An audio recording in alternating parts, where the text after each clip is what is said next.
muy oportuno y por lo tanto le agradecemos la oportunidad de conversar a la ministra Yasmín Esquivel y gracias por estar aquí en Los Periodistas. Bienvenida. Muchas gracias, Alejandro. Muchas gracias, Álvaro, por permitirme este espacio de ustedes y de sus radioescuchas hacer algunas reflexiones en torno a la discusión política que se está dando y la discusión pública sobre la reforma al Poder Judicial. Gracias. Bueno, es la primera vez que la tenemos aquí en el estudio, de Sin Embargo al Aire. Porque sí. Ya estuvo conmigo aquí. Es verdad. Es correcto, sí. La vez pasada me fui, creo que yo, de vacaciones. Se mantiene de vacaciones, ministra. Sí, Álvaro, para sí. La entrevista. Pero qué bueno que tenemos oportunidad de hablar con usted en un momento definitorio de la reforma y en particular lo que a mí me llamó la atención el día de ayer, que la ministra presidenta de la Corte, Norma Piña, por una parte haya emitido un informe, una propuesta alterna a la reforma, a la iniciativa enviada por el presidente López Obrador, y por otra parte un mensaje muy peculiar. Usted que la conoce mejor y que en el Pleno y en la Suprema Corte convive con ella, ¿qué le llama la atención de este mensaje y de esta propuesta que formuló ayer la ministra Piña? Mire, Álvaro, yo quiero comentarle que con relación a esta propuesta que ella presenta, una contrarreforma al Poder Judicial Federal, primeramente considero que es una propuesta fuera de tiempo. En este momento ya se está analizando en la Cámara Revisora, en el Senado, esta reforma al Poder Judicial de la Federación. Es una reforma presentada hace 8 meses y anunciada por el presidente Andrés Manuel López Obrador. El señor presidente la anunció desde marzo de 2023, la ha estado comentando en diferentes momentos, la presenta finalmente el 5 de febrero pasado, hace 8 meses, y apenas hay una contrapropuesta de la ministra Norma Piña. Es una contrapropuesta de ella, no es una contrapropuesta, no es un proyecto presentado como Judicatura Federal, tampoco es un documento, son documentos que nosotros hayamos conocido en el órgano colegiado. El primer momento en que nosotros lo conocemos es cuando la dan a conocer ustedes, los medios de comunicación, dan a conocer estos documentos. Antes no se socializaron con nosotros, no se nos comentaron, no se nos presentaron. Ahora, me extraña porque la ministra Norma Piña, apenas en junio de 2024, de este año, en algún medio de comunicación, ella señala que tiene meses trabajando en una propuesta que va a presentar a los órganos colegiados de la Suprema Corte de Justicia de la Nación, sus pares, y del Consejo de la Judicatura. Y no fue así. No lo socializó como ella se comprometió, tanto en su programa de trabajo para llegar a la presidencia de la Corte, como ante este medio de comunicación que en junio de 2024 le señala que nos iba a socializar este proyecto. No lo hizo así. Entonces, me parece totalmente en destiempo este proyecto que está presentando la ministra Piña. Por otro lado, señala ella en su mensaje una demolición al Poder Judicial. Sí. A mí me parece que democratizar al Poder Judicial es legitimarlo. Democratizar al Poder Judicial no es debilitarlo. Y en este sentido, es absurdo señalar que cambiar la forma de nombrar jueces y magistrados es demoler el Poder Judicial. Me parece un despropósito el señalar que hay una demolición al Poder Judicial. No es así. Y tan no es así que, por ejemplo, jueces y magistrados hay un alto porcentaje que ha determinado no ir al paro. Por otro lado, los trabajadores de la Suprema Corte de Justicia participaron únicamente el 30% y de esos la mayoría determinó que habría que irse a la suspensión de actividades, a la que 8 de los 11 ministros se sumaron a esta suspensión de actividades, paro, interrupción o como le querramos llamar. No estamos trabajando. Y esto me parece pues muy delicado porque a nosotros nos pagan por desarrollar un servicio público y nada menos que es un derecho fundamental la impartición de justicia. El artículo 17 dice que todos los mexicanos tienen derecho a esta impartición de justicia pronta, expedita, inmediata, eficaz, y no estamos dando ningún servicio y sí nos están pagando. Eso es, por esa razón yo estoy en contra de esta suspensión de actividades. Por otro lado, me parece también una posición incongruente que la ministra Norma Piña hable de una división de poderes, el respeto a la división de poderes, y por el otro lado encabeza un paro en contra del funcionamiento de la Cámara de Diputados, de otro poder. Es una incongruencia absoluta pedir que se respeten la división de poderes, y se está bloqueando los accesos para que desarrolle su función otro de los poderes, que es el legislativo en su Cámara de Diputados. Entonces, eso creo que no debe llevarse a cabo, este discurso incongruente. Por un lado, pedir, imagínense nada más, que los legisladores vengan a tomar la Suprema Corte de Justicia de la Nación. Es decir, ahora no entran los ministros a sesionar. Pues es lo mismo, estamos diciendo nosotros que ahí está la presencia de la ministra Norma Piña encabezando una resistencia. Imagínense nada más encabezar la resistencia de la oposición al legislativo y al ejecutivo. Es decir, perdió imparcialidad ya la ministra al ubicarse en la oposición a los poderes ejecutivo y legislativo, y una como ha oposición sido política y hasta partidaria. Pues es muy delicado que ella, que debe revestirse y ser el ejemplo de la imparcialidad, hoy esté con estos mensajes donde llama a una resistencia, donde dice que está demoliendo un poder judicial, donde ha perdido la imparcialidad, donde es la cara visible de la oposición. Me parece gravísimo. Y bueno, pues sabemos que a lo largo de su presidencia ha habido un rompimiento del diálogo con relación a los otros dos poderes, no tan solo del Ejecutivo, sino también del Legislativo, a lo largo de, no tan solo de su falta de urbanidad política, el 5 de febrero, al no ponerse de pie ante la presencia de otra de las instituciones, que es el Poder Ejecutivo, sino a lo largo de todo este año y medio de su presidencia. El discurso ha sido un discurso opositor, ha sido una conducta en donde se ha mantenido criticando permanentemente el sistema democrático que existe en nuestro país.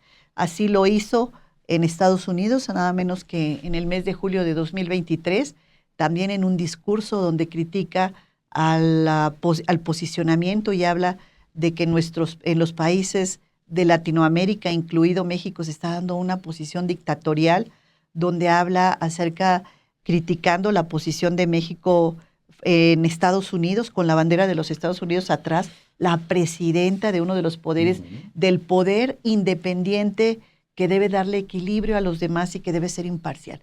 Por ello, me parece que es poco afortunado el mensaje de la ministra Norma Piña el día de ayer. Creo yo que aquí en todo esto existe una responsabilidad política, histórica, ante este caos que ella ha generado y que es parte de la generación de este caos en el Poder Judicial Federal, porque ha generado este enfrentamiento entre poderes en estas posiciones que ha asumido y la falta de prudencia que ha tenido. No ha sido una persona prudente cuando ha tenido que estar al frente de un micrófono representando al Poder Judicial de la Federación y el respeto a la ley. La ley no tiene partido, no tiene colores, no tiene rencores, no tiene ideología política. La ley debe ser imparcial por naturaleza y en este sentido ha sido ausente en su prudencia la ministra presidenta. ¿Qué plantea ella o qué busca ella al presentar a todas luces en destiempo esta iniciativa después de que pues apenas si participó en los foros que se hicieron? Ella sabía que incluso venía en el discurso de la candidata a la presidencia por la izquierda, venía ahí el componente de esta reforma en desarrollo. ¿Qué busca ella al presentar esto, ministra? ¿Qué es lo que quiere ella?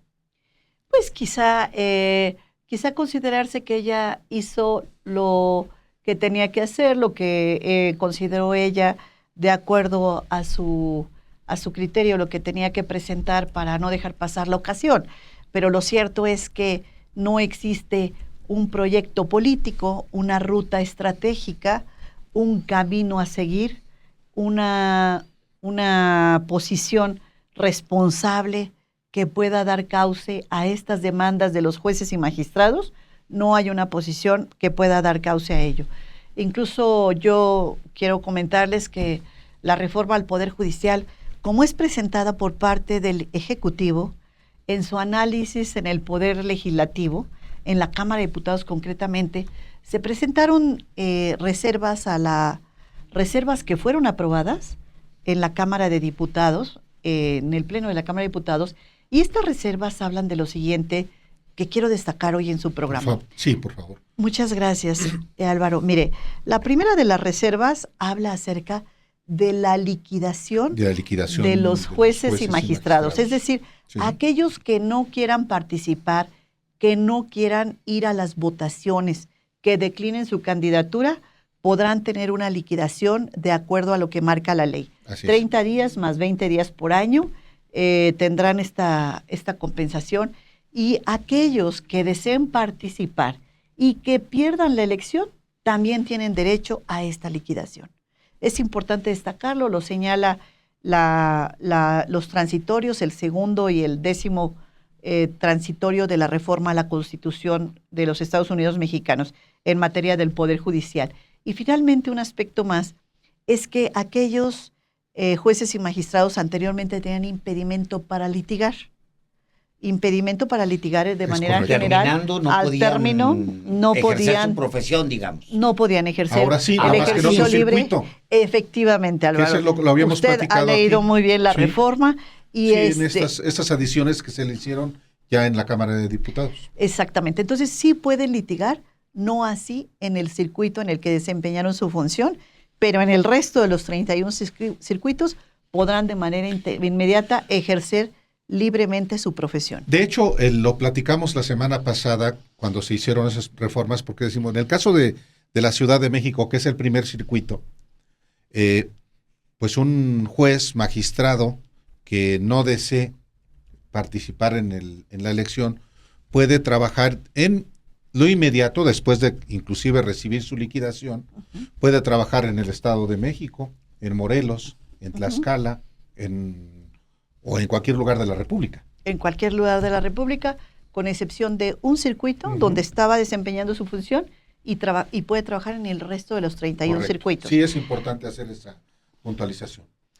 Ahora, fíjese que, ¿qué sucede si pasa la reforma en el Senado de la República y pasa en las legislaturas locales, el 50+1 en 17 legislaturas locales? Esta pues se presentará, el señor presidente la publicará, la promulgará, y entonces viene un espacio de 30 días a partir de que se publique la reforma, donde el Senado de la República deberá elaborar una convocatoria a esta elección extraordinaria. El Senado de la República en esa convocatoria determinará las reglas que deba seguir. Entonces, analizando la reforma, fíjese que hay un espacio de oportunidad muy interesante para aquellos jueces y magistrados que han tenido una actuación impecable. Dice la reforma que para jueces y magistrados, cada uno de los poderes podrá proponer hasta 2 candidatos, hasta 2, es decir, puede ser uno, hasta 2 candidatos por cada cargo a elegir. 2 por parte del Ejecutivo, 2 el Legislativo y 2 el Judicial. Y además tienen un pase automático que señala también la reforma al Poder Judicial Federal. Pues en ese sentido, se puede presentar una candidatura única de aquellos jueces y magistrados que han tenido una actuación impecable, que han tenido una actuación correcta, que inclusive no han tenido ninguna queja dentro de su expediente. Ellos puedan ser evaluados por el Legislativo, por el Ejecutivo y por el propio Poder Judicial para ser propuestos como candidatos únicos. Bueno, entonces, si tenemos en algún cargo un candidato único, pues ya no tiene sentido que se haga una elección de ese cargo. ¿Por qué? Porque hay un solo candidato. Sí. Entonces habría una ratificación tácita en el puesto de ese candidato que viene siendo un candidato único por los tres poderes y por... ¿Qué más legitimidad, por ejemplo, que con una enorme legitimidad por el trabajo que ha hecho en su trayectoria? Y si los hay, y hay muchos, supongo. Claro. Y entonces establecer en esa convocatoria la posibilidad de ese referéndum o ratificación tácita a aquellas candidaturas únicas en los tres poderes de jueces y magistrados que se encuentran en activo, que puede ser un gran incentivo también para nuestros juzgadores que han tenido una actuación impecable y que han llegado a estos puestos a través del trabajo, de años de servicio, de preparación y de ganar los concursos de oposición respectivos. Es decir, si bien tenemos fallas en el sistema del Poder Judicial Federal, espacios de oportunidad, esta es una reforma para poder legitimar a nuestros jueces, darles una gran fortaleza, una gran independencia, que ya la tienen, pero darle una gran independencia, porque ahora ya no le deben el cargo a una persona, ni a un poder fáctico, ni al narcotráfico, ni a un poder económico, ni a un partido político, sino pueden ir, inclusive legitimados por los tres poderes, como candidaturas únicas. Es una opción que yo quisiera dejar planteada en esta mesa de los periodistas. ¿Qué sucede, ministra, con esta idea de la ministra presidenta de la demolición del Poder Judicial? ¿A quién le habla a ella? ¿A quién le manda ese mensaje? Pues mire usted, al parecer es una intervención que hace ella en donde señala que habrá una demolición al Poder Judicial. Pues yo no sé si el objeto sea pretender poner nerviosos a los capitales económicos, financieros, a los Estados Unidos, pero sin embargo, pues no lo vemos así. Los que hemos leído la reforma, pues no es más que una forma diferente de nombrar jueces y magistrados.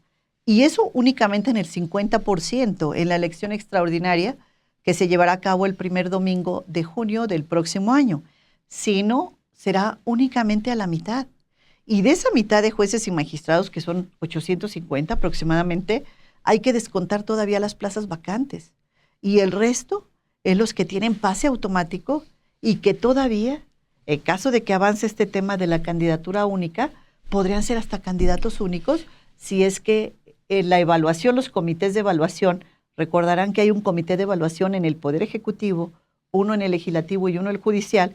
Estos comités de evaluación integrados por 5 expertos en la materia jurídica evalúen a estos jueces y consideren y determinen que debe ser un candidato único del poder que está trabajando el comité de evaluación. O sea, no es una elección masiva, es una elección de ni 1,000 personas se van a elegir en un país que acaba de tener la elección más grande de la historia, que decidió 25,000 puestos. ¿Cuántos decidimos en esta ocasión? Aproximadamente. 25,000 puestos, o sea, 800 y tantos juzgadores que van a pasar por un procedimiento que le va a dar, además a ellos mismos les va a entregar notoriedad y les va los va a ratificar pues con votos de todos los poderes.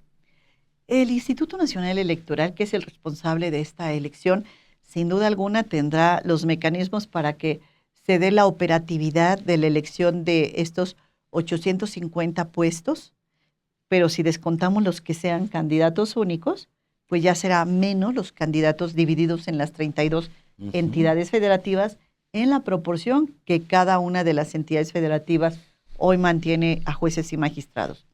Entonces, evidentemente el Instituto Nacional Electoral, que va a decidir la operatividad de la elección, que es además el instituto experto en estas elecciones, en este tipo de elecciones, seguramente con los acuerdos, porque la reforma al Poder Judicial le da una amplísima posibilidad al Instituto Nacional Electoral para que emita los acuerdos que considere necesarios para que esta elección sea ágil, operativa, fácil de entender, y el comité de evaluación tenga los elementos y herramientas de estos 5 expertos en materia jurídica para que no permitan que pase ninguna abogada ni abogado que no tenga los requisitos, la experiencia, la idoneidad, la honestidad, la honorabilidad para poder llegar al cargo. Y que los que estén en la boleta, todos sean personas que pueden desempeñar el cargo de juzgadores de excelencia.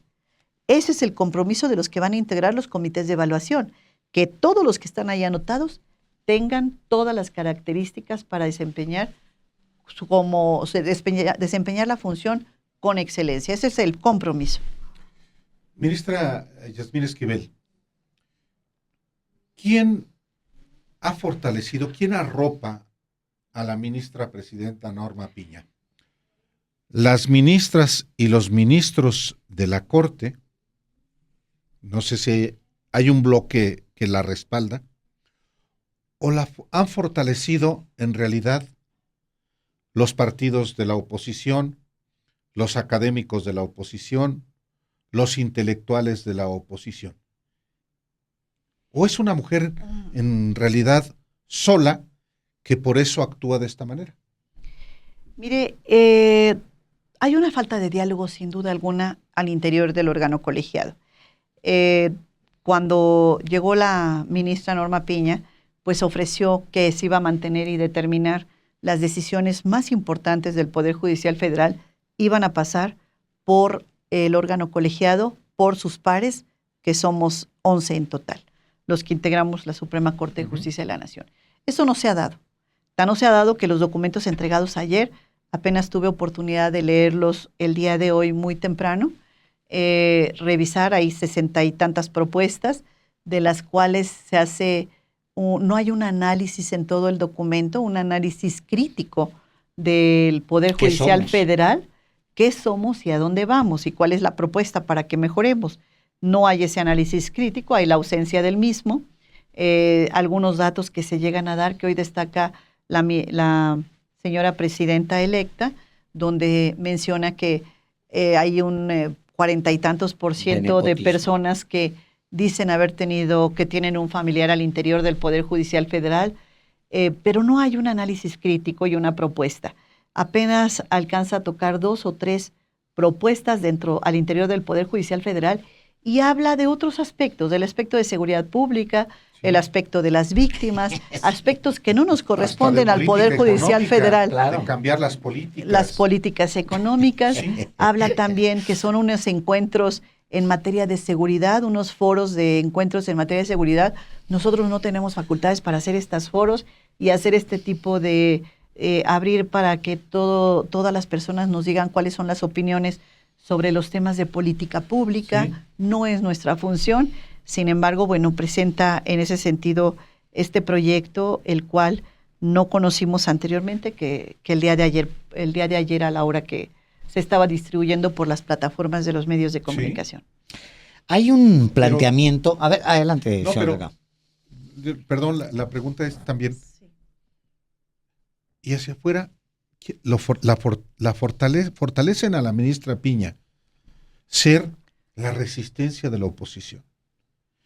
O dicho de otra manera, que la ministra Piña sea resistencia, se autonombre la resistencia, alternándose con lo que dice el PRI y el PAN. ¿Le hace bien a la Corte? ¿Al Poder Judicial? No, no hace bien que la representante del Poder Judicial Federal asuma una posición política de oposición. La representante del Poder Judicial debe ser imparcial. Imparcial frente a los actores políticos, imparcial frente a las partes en los asuntos e imparcial en todo momento. Esa imparcialidad se perdió. Hoy no existe. Ante esta situación, ante esta problemática que se presenta en este momento, creo que el aplauso fácil no hace bien a ningún actor político. Y en este sentido, quizá la ministra Norma Piña se dejó guiar por el aplauso fácil y en este momento estamos asumiendo nosotros las consecuencias de una conducta, y hablo yo, nosotros, todo el Poder Judicial Federal, jueces, magistrados, ministros, estamos asumiendo y estamos viendo las consecuencias de una mala actuación y el caos en el que hoy se encuentra el Poder Judicial Federal. Pues qué peligroso y qué lamentable que una institución de ese tamaño caiga en manos de alguien tan voluble, que se pueda conducir por los aplausos. Es terrible. Así es como están las cosas, como las veo yo, cómo veo que se están desarrollando y pues yo creo que debemos sentarnos, serenarnos, ver cómo construimos hacia adelante para hacer un México fuerte, un poder judicial fuerte y un poder judicial que camine en armonía con los otros dos poderes. Hoy pedimos diálogo, pide la ministra Norma Piña diálogo, cuando fue la primera que dinamitó los puentes. Caray. Pues le agradecemos mucho por el tiempo que pudimos conversar con usted, ministra. Muchísimas gracias. Pues viene un tramo muy largo por delante en el cual pues, hay que seguir comentando lo que venga, el destino que tenga todo esto. Gracias por estar aquí. Muchas gracias, Alejandro. Gracias, Álvaro, y su espacio de los periodistas y a todos los televidentes. Muchas gracias por su atención. Gracias.